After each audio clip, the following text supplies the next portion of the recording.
আজকাল নীলিমার বড্ড বোরিং লাগে মাকে। মায়ের আচরণ কেমন যেন সেকেলে। একটু রাত করে বাড়ি ফিরলেই বকাবকি করেন। এমনকি কোনো বন্ধুর বাড়ি গেলেও উপযুক্ত কারণ না থাকলে যাওয়ার অনুমতি দেন না। কই, নীলিমার তো এত বন্ধু বান্ধবী আছে, কারোর বাবা মা তো এরকম করেন না। মাঝে মাঝে বন্ধুরা যখন বলে, কি রে নীলা, তুই তো শিশুই রয়ে গেলি, কলেজে পড়িস, এখনো টিউশন পড়তে এলে তোর মা তোকে নিয়ে আসে। আসলে তোর মা বোধহয় তোকে ভরসাই করে না রে। খুব রাগ হয় তখন নীলিমার। বাড়ি ফিরে মাকে অনেক খারাপ কথাও শুনিয়ে দেয় সে। নীলিমার মা বাসন্তী দেবী কোনো উত্তর দেন না, চুপ থাকেন। কিন্তু রাতে যখন নীলিমা না খেয়ে শুয়ে পড়ে, সব অভিমান ভুলে তিনি এসে ভাত মেখে নীলিমাকে খাইয়ে দেন। যখন নীলিমা কোথাও গিয়ে রাত করে বাড়ি ফেরে, টেনশনে পাগল পাগল অবস্থা হয়ে যায় বাসন্তী দেবীর। আজকাল টিভি নিউজ পেপার খুললেই যা সব ঘটনা চোখে পড়ে, বড় ভয় হয় বাসন্তী দেবীর। তাই একমাত্র মেয়েকে মাঝে মাঝে বকেই বসেন, কিন্তু নিজে মেয়ের থেকেও বেশি কষ্ট পান। নীলিমা যখন বাড়ি ফিরে বলে, তুমি খাওনি কেন মা? আমি তো বলেই গেছিলাম যে খেয়ে আসবো। বাসন্তী দেবী একটা কথাই বলেন, যেদিন মা হবে সেদিন বুঝবে। আসলে সন্তান ঠিকমতো খেয়েছে কিনা জানলে যে মায়ের খিদে পেলেও খেতে ইচ্ছে করে না। নীলিমার বন্ধুরা যখন জিজ্ঞাসা করে, আচ্ছা নীলা, তোর বাবা নেই? কোনো উত্তর দিতে পারে না সে। প্রশ্নটা সে অনেকবার মাকে করেছে। মা শুধু বলেছেন, আমি তোমার বাবা, আমি তোমার মা, আমি ছাড়া এ জগতে তোমার কেউ নেই, এটা মনে রাখবে। নীলিমা মাঝে মাঝে রাগ করে বলে, আমার বাবা কেন নেই মা? বাসন্তী দেবী বলেন, এই তো আমি আছি, তোমার সমস্ত শখ আহ্লাদ আমি মেটাবো। নীলিমা ছোট থেকেই দেখে আসছে তার মা একাই তাকে বড় করেছে। বাসন্তী দেবী স্কুলের শিক্ষিকা। কোনোদিন নীলিমার কোনো অভাব রাখেননি বাসন্তী দেবী। চাওয়ার আগেই সব পেয়ে গেছে সে। তাও মাঝে মাঝে খারাপ লাগে নীলিমার। নীলিমার ছেলে বন্ধু হোক, এতেও তার মায়ের আপত্তি। মাঝে মাঝে মনে হয় সবকিছু ভুলে নিজের মতো করে বাঁচতে। সব সময় মায়ের এই জ্ঞান আর ভালো লাগে না ওর। একদিন মাকে স্পষ্ট জানিয়ে দিল, আমার জীবন আমি নিজের মতো করে বাঁচব। তুমি সবসময় কেন আমার স্বাধীনতা কেড়ে নাও বলো তো? আমারও তো স্বাধীনভাবে বাঁচার ইচ্ছে হয়। সেদিন বুকটা মোচড় দিয়ে উঠেছিল বাসন্তী দেবীর। মনে হয়েছিল, তাহলে কি তিনি মেয়েকে আগলে রেখে ভুল করছেন? না, আর আটকাননি তিনি মেয়েকে, সমস্ত স্বাধীনতা দিয়েছেন। আজকাল রাত করে বাড়ি ফেরে নীলিমা, বন্ধুদেরকেও বাড়িতে আনে। বাসন্তী দেবী শুধু এটা ভেবে আনন্দ পান যে তার একমাত্র মেয়ে খুশি আছে।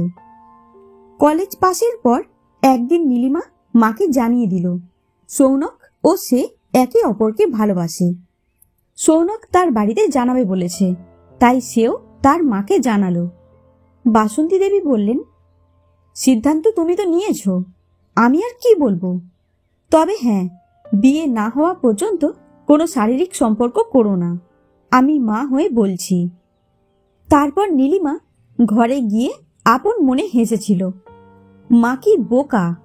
শারীরিক সম্পর্ক ছাড়া আজকালকার প্রেম কি হয় নাকি?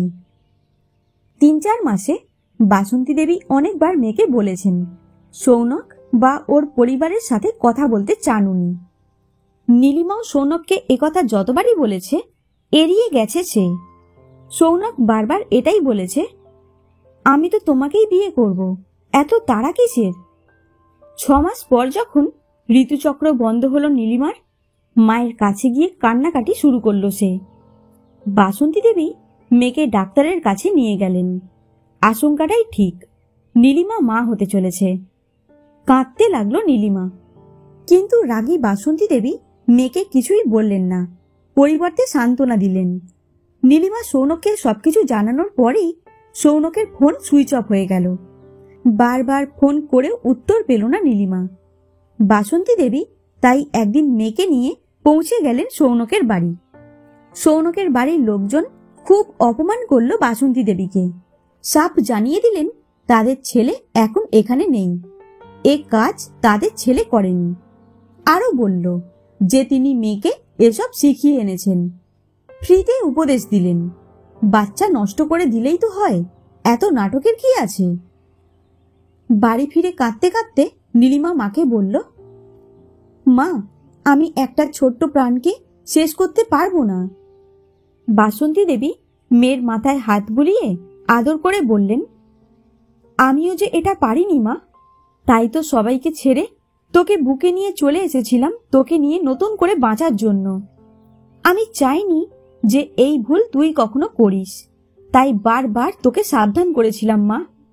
আজ উত্তরটা পেলি তো মা, কেন তোর বাবা নেই আর কেন আমি সিঙ্গেল মাদার? কারণটা ঠিক একই, শুধু তোকে পৃথিবীতে আনার জন্য আমি সবার কাছে খারাপ, অপরাধী। একটা কুমারী মেয়ের মা হওয়াটাকে কেউ ভালো চোখে দেখেনি। নীলিমা সবার চোখে ঘৃণা দেখলেও নিজের মায়ের চোখে শুধু স্নেহ আর মমতাই দেখেছে।